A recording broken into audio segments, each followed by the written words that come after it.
Je vous salue, chers spectateurs et spectatrices, dans le nom de Jésus-Christ, notre Sauveur, et je vous souhaite la bienvenue à cette plateforme Entrer dans la perspective divine. Je m'appelle Victor Kabila Moulongo. Notre sujet de ce jour s'intitule « Combativité spirituelle combinée avec les disciplines spirituelles ». Combativité spirituelle combinée avec les disciplines spirituelles. Ceci fait partie de la mini-série « Être libéré de l'égalité spirituelle ». Nous allons commencer par lire le livre de Galates, chapitre 3, verset 26. J'aimerais le dire d'emblée, toutes les traductions bibliques ou les passages bibliques que je serai en train de lire dans cette présentation sont des traductions à partir de versions bibliques anglophones que je serai en train de traduire, parfois aussi de paraphraser. Donc je vous encourage à lire en fait ces mêmes passages dans les versions bibliques francophones ou françaises. La raison est que mon texte original, je l'ai préparé en anglais, d'où je suis en train de traduire à partir de l'anglais. Donc, Galates, chapitre 3, verset 26. « Car vous êtes tous fils de Dieu à travers la foi en Jésus-Christ. » Ou bien, vous êtes tous fils de Dieu par la foi en Jésus-Christ. Nous avons déjà parlé de cela précédemment. Par la foi en Jésus-Christ, nous avons le salut, nous sommes devenus membres ou citoyens du royaume des cieux, du royaume de Dieu, et nous avons la vie éternelle. Cependant, cela ne signifie pas que les combats spirituels qui se manifestent aussi dans le physique, donc dans le domaine physique, ne viendront pas nous confronter. Cela signifie juste que la victoire dans les combats spirituels est notre droit si nous renforçons la victoire de notre Seigneur Jésus-Christ sur la croix de Golgotha en appliquant les disciplines spirituelles nécessaires et en utilisant les armes spirituelles nécessaires ou requises. Matthieu chapitre 11, verset 12. C'est le Seigneur Jésus qui parle. Depuis les temps de Jean-Baptiste jusqu'à ce jour, le royaume des cieux souffre de violence et les violents en prennent possession par la force. Je sais que aussi bien en anglais qu'en français, ce passage est traduit différemment, mais il est question de violence. Bien entendu, j'aimerais aussi d'emblée dire qu'il s'agit ici de combativité spirituelle, non pas de violence physique. Ça, c'est très important. Nous savons que dans le contexte de l'Ancien Testament, le peuple de Dieu était confronté à des combats physiques et ils se battaient, ils allaient à la guerre physiquement. Mais dans le Nouveau Testament ou la Nouvelle Alliance, le combat est spirituel. Donc il ne s'agit pas d'aller attaquer les gens avec des insultes, avec des coups de poing, avec des couteaux ou bien des armes à feu. Non, non, il ne s'agit pas de combat physique dans la Nouvelle Alliance. Lorsque nous parlons de combativité et de violence, nous parlons de cela au niveau spirituel. Ce n'est pas nous, mais c'est la parole de Dieu qui en parle de cette manière-là. Nous allons voir les passages bibliques qui disent cela. Lisons Éphésiens chapitre 6, verset 12. Donc, parlant de cette combativité spirituelle qui est requise pour les enfants de Dieu, pour ceux qui sont déjà sauvés, rachetés, qui sont citoyens du royaume des cieux et qui ont la vie éternelle, mais qui sont encore vivants sur la terre, il y a nécessité d'une certaine combativité spirituelle. Mais c'est une combativité, comme je venais de le dire, spirituelle et non pas physique. Éphésiens 6, verset 12. « Car nous ne luttons pas contre la chair et le sang. » Donc, ce n'est pas physique. « Mais contre les principautés, contre les pouvoirs, contre les dirigeants de cet âge des ténèbres contre les armées spirituelles ténébreuses dans les lieux célestes. Bien entendu, lieu céleste ici fait référence. Parfois, il y a des personnes qui pensent que non, le diable et ses armées se trouvent en dessous de la terre, en enfer. Mais en réalité, Satan lui-même, son siège n'est pas en enfer, en dessous de la terre, c'est dans les lieux célestes. C'est pourquoi il est appelé le prince de la puissance de l'air. Bon, ça, c'est un autre sujet. Nous en avons d'ailleurs parlé dans une des vidéos précédentes. Donc, nous n'allons pas revenir à cela pour gagner du temps. Donc, les puissances ténébreuses qui sont en train d'attaquer les chrétiens, souvent à travers les puissances spirituelles ténébreuses attaquant les enfants de Dieu, les chrétiens, le font après avoir acquis des droits spirituels légaux, à travers des portes ouvertes spirituellement, à travers des terrains d'atterrissage dans la vie des enfants de Dieu. Et ces choses, ces portes ouvertes ou terrains d'atterrissage, ça peut être n'importe quoi qui constitue une possession du monde des ténèbres, mais qui se retrouve dans la vie des enfants de Dieu. Que cela soit consciemment ou inconsciemment, en le sachant ou en ne le sachant pas. Jean chapitre 14, verset 30. Pour expliquer que ces portes ouvertes donnent le droit aux forces des ténèbres d'atterrir ou d'agir dans la vie des enfants de Dieu. Le Seigneur Jésus, lorsque les soldats étaient en train de venir l'arrêter, il a dit ceci dans Jean chapitre 14, verset 30. Bon, je ne parlerai plus davantage avec vous, car le dirigeant ou le prince de ce monde est en train de venir. Mais il n'a rien en moi. Donc le Seigneur Jésus leur apprend que bien qu'il est en train de venir m'attaquer, m'arrêter, il n'a rien en moi. En lui, le Seigneur Jésus, ce qui signifie que dans le Seigneur Jésus-Christ, il n'y avait pas de porte ouverte qui permettait au diable d'avoir une emprise sur le Seigneur Jésus-Christ. Il n'y avait rien du diable qui était en Jésus-Christ.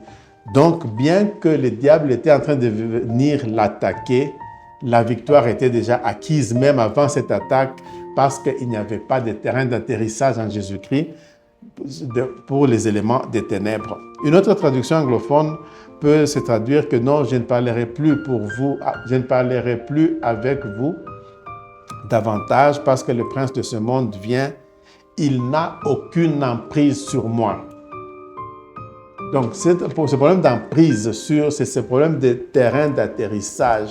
Donc, ce qui signifie que si le diable avait une emprise, un terrain d'atterrissage sur le Seigneur Jésus-Christ, il l'aurait vaincu.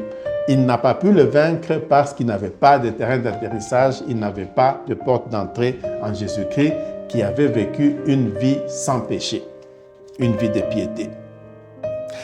Donc, ces portes ouvertes ou ces terrains d'atterrissage, ça peut faire partie des péchés personnels, non encore repentis, non encore confessés, mais ça peut faire partie aussi de l'iniquité parentale ou de l'iniquité ancestrale non encore adressée. Bien entendu, lorsqu'il y a l'un de ces genres de problèmes, cela doit être adressé afin de pouvoir obtenir la libération vis-à-vis des légalités spirituelles qui nous victimisent, nous, enfants de Dieu. Et la façon de les adresser souvent va impliquer des choses comme la repentance, la confession des péchés personnels et même la repentance et la confession de l'iniquité parentale et ancestrale. Il y a une référence biblique, notamment dans le livre de Daniel, qui avait fait cela. Un autre élément important, c'est de vivre une vie de sanctification et de discipline spirituelle. Un autre élément, enfin, c'est de pouvoir s'engager dans le combat spirituel en utilisant les armes spirituelles, telles que décrites dans 2 Corinthiens, chapitre 10, verset 4. et aussi en se revêtant de l'armure de Dieu, tel que décrit dans Éphésiens chapitre 6, versets 13 à 18. Dans la confrontation spirituelle dans laquelle nous obtenons la puissance de la victoire de Jésus-Christ sur le calvaire, la croix du calvaire, il peut y avoir une nécessité d'escalader le combat spirituel au niveau nécessaire. Escalader signifie augmenter l'onction, notre onction dans ce combat. Dans une des vidéos précédentes, d'il y a un temps, nous avions parlé des manières d'escalader, d'augmenter l'onction. Puisque l'onction n'est pas juste l'onction, il y a des degrés d'onction. Donc, il y a des moments où il y a une nécessité d'escalader le niveau d'onction au niveau requis pour pouvoir vaincre cette bataille ou ce combat spirituel. Afin de vaincre l'onction satanique qui est en jeu ou qui est impliquée. Lisons Matthieu 17, 21. C'est le Seigneur Jésus qui parle à ses disciples qui avaient réussi à chasser un certain nombre de démons et qui avaient échoué à chasser un certain démon dans un cas particulier. Le Seigneur Jésus est venu et a chassé ces démons. Ils sont venus en privé pour lui dire, mais pourquoi nous n'avions pas réussi à chasser ce démon-là? Parce qu'ils avaient réussi à chasser d'autres démons. Le Seigneur Jésus leur dit, bon, c'est un problème de foi, c'est parce que vous n'avez pas assez de foi. Donc, le degré de foi requis pour ces gens de démons, c'est un degré de foi à un certain niveau, premièrement. Deuxièmement, ce genre de démons nécessite, la prière, le jeûne. Donc, foi à un certain niveau, prière, jeûne. Donc, ça montre une façon d'escalader l'onction pour pouvoir vaincre ce genre de situation. Ça, c'est dans Matthieu 17, 21. Vous pouvez le lire quand vous en avez le temps. Un autre concept important, c'est de comprendre que dans le domaine de se libérer de l'égalité spirituelle qui victimise les enfants de Dieu, obtenir la libération spirituelle ou la délivrance vis-à-vis des forces ténébreuses est une chose. Mais maintenir cette délivrance est une autre chose, tout à fait différente. En d'autres termes, si certaines précautions ne sont pas appliquées, quelqu'un qui a été libéré spirituellement, délivré, peut par après rentrer encore dans la servitude spirituelle, parfois même plus accentuée, plus sévère qu'initialement.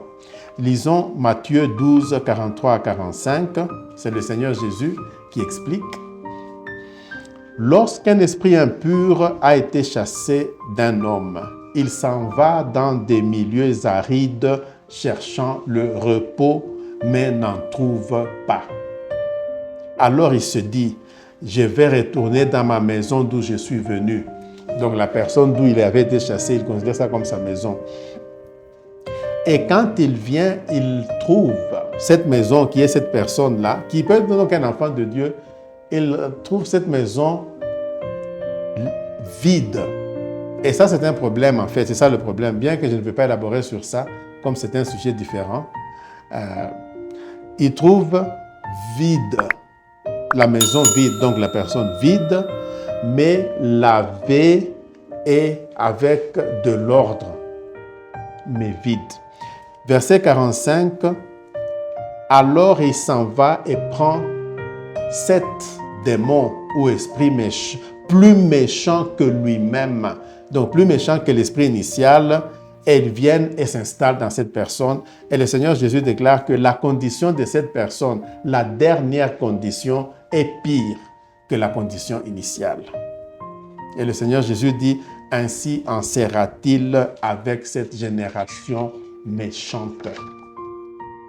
Donc là, nous comprenons, à partir de cet enseignement de la part du Seigneur Jésus-Christ lui-même, si un certain degré de compréhension spirituelle, de discipline spirituelle et de mesures d'accompagnement spirituel ne sont pas appliquées, il peut se faire qu'une situation qui était mauvaise, quelqu'un qui était sous l'influence ténébreuse, que de mauvais, ça se retrouve à pire. Donc, plus mauvais, pire, si toutes ces précautions ne sont pas prises. Donc, nous devons pouvoir éviter. Donc, dans tout ce qui est même ministère de délivrance ou processus de délivrance, nous devons être aussi conscients de ça, que si on n'est pas suffisamment informé avec la parole de Dieu et avec les disciplines spirituelles et avec les âmes spirituelles, on peut rendre une situation qui était mauvaise, la rendre pire. Nous allons élaborer, Dieu aidant et Dieu voulant, avec les vidéos qui vont suivre, mais je termine par là en vous remerciant pour votre attention. Prions. Seigneur Jésus, merci de nous révéler les choses cachées, les mystères du royaume des cieux. Je te prie, par ton Saint-Esprit, de m'aider, d'aider mon frère et ma sœur à comprendre et à mettre en pratique ce qui est nécessaire afin d'être libérés totalement.